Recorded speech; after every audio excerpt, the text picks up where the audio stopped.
The United States stands with Israel. We will not ever fail to have their back. We'll make sure that they have the help their citizens need and they can continue to defend themselves. You know, the world's seen appalling images. Thousands of rockets in the space of hours raining down on Israeli cities. I got up this morning and started this at 7:30, 8 o'clock, my calls.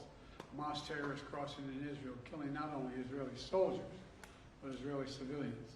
In the street, in their homes, innocent people murdered, wounded, entire families taken hostage by Hamas. Just days after Israel marked the holiest of days in the Jewish calendar.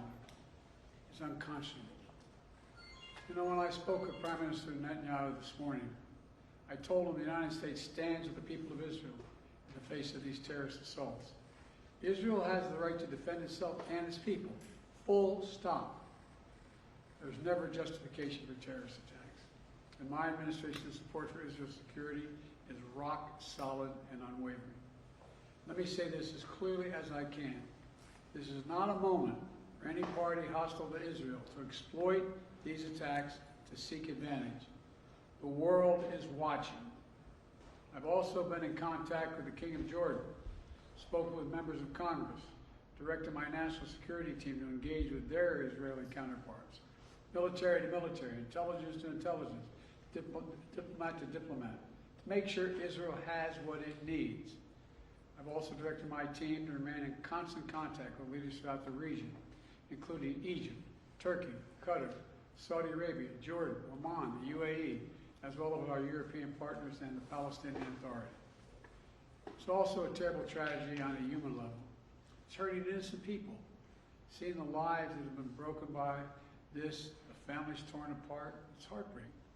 And Jill and I are praying for those families who've been impacted by this violence. We grieve with those who've lost their loved ones, lost a piece of their soul. We have hope for swift recovery for many who've been wounded.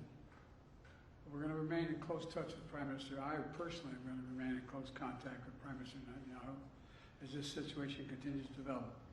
And let there be no mistake, the United States stands with the state of Israel, just as we have from the moment the United States became the first nation to recognize Israel 11 minutes after its founding 75 years ago.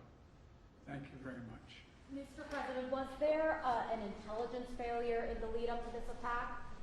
Mr. President, can you tell us what Phoebe asked you specifically for support?